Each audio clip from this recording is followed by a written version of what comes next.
స్వచ్ఛందంగా దుకాణాలు మూసేశారు. చిత్తూరు, తిరుపతి భూమాన కరుణాకర్ రెడ్డి, పీలేరు రామచంద్రారెడ్డితో పాటు వాళ్ళందరినీ సీనియర్ నాయకులందరినీ పోలీసులు అరెస్ట్ చేశారు. జిల్లా వ్యాప్తంగా సుమారుగా 1200 మంది అరెస్టులు. కుప్పంలో కూడా స్వచ్ఛందంగా వ్యాపార సంస్థలు మూసేసి బంద్కు సహకరించాయి.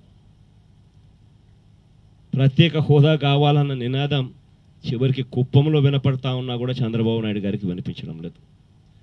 కృష్ణ సీనియర్ నాయకులందరినీ కూడా అరెస్ట్.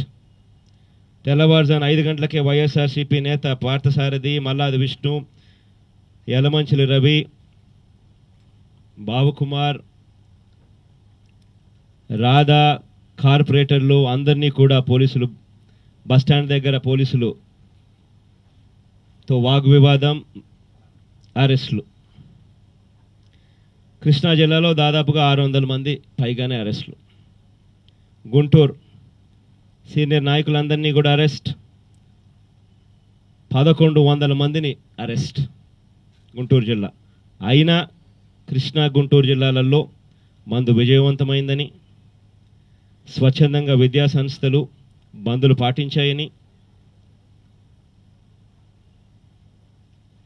రాష్ట్ర వ్యాప్తంగా ఇన్ని అరెస్టులు, రాష్ట్ర వ్యాప్తంగా బంద్ను నీరుగార్చేందుకు బలవంతంగా ఆర్టీసీ బస్సులను సైతం తిప్పడానికి చంద్రబాబు గారి ప్రయత్నం. నేను ఒకటే అడుగుతా ఉన్నా, మీ అందరి ద్వారా నేను చంద్రబాబు నాయుడు గారిని ఒకటే అడుగుతా ఉన్నా. అయ్యా చంద్రబాబు గారు, మీరే ముందుకొచ్చి మీ ఎంపీల చేత రాజీనామాలు చేయించి దేశం మొత్తం మన వైపు చూసేట్టుగా చేసి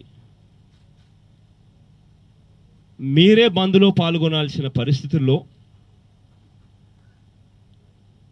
అవిశ్వాస తీర్మానంలో ప్రత్యేక హోదా ఇవ్వండి అని చెప్పి డిమాండ్ చేస్తే, ప్రత్యేక హోదా మీ వల్లే అది ఇవ్వకుండా ఉన్నాము అని చెప్పి కేంద్ర ప్రభుత్వం చెప్తా ఉంటే, మీరు అడిగారు కాబట్టి, మీరు ఒప్పుకున్నారు కాబట్టి ప్రత్యేక ప్యాకేజు, ప్రత్యేక హోదా బదులు మేము ఇస్తున్నాము అని చెప్పి వాళ్ళు చెప్తే, నువ్వు నిరసన తెలపాల్సింది పోయి 25 మంది నీ ఎంపీల చేత రాజీనామాలు చేయాల్సింది పోయి, నువ్వే బంద్లో పాల్గొనాల్సింది పోయి, ప్రత్యేక హోదా కోసం అడ్డు తగిలిన బీజేపీ పార్టీకి నిరసనగా, రాష్ట్ర ప్రజలను మోసం చేసినందుకు నీ మీద నిరసనగా 25కి 25 మంది ఎంపీలు రాజీనామా చేస్తే ప్రత్యేక హోదా వస్తుందని తెలిసినా నీరు కారుస్తా ఉన్న నీ మోసానికి వ్యతిరేకంగా బంధుకాలను పిలుపునిస్తే నువ్వు చేసిన నిర్వాకం ఇది.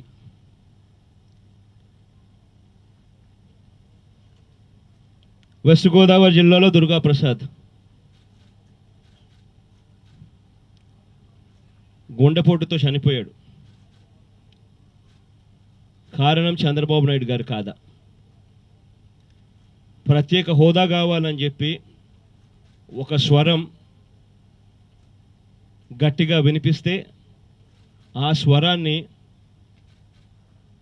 పోలీస్ జులుంతో మీరు చేసింది ఏమిటి? ఒక వ్యక్తి గుండెపోటుకు వచ్చేట్టుగా, దుర్గాప్రసాద్ అన్నకు గుండెపోటు వచ్చేట్టుగా చేసి మరణించేట్టుగా చేయడం. ఇంతకన్నా దారుణం ఏంటండి? వీడియో నచ్చిందా? అయితే ఓ లైక్ వేసుకోండి, లేదంటే ఓ కామెంట్ చేయండి. ఎప్పటికప్పుడు మా వీడియోస్ చూడాలంటే సబ్స్క్రైబ్ చేసుకోండి.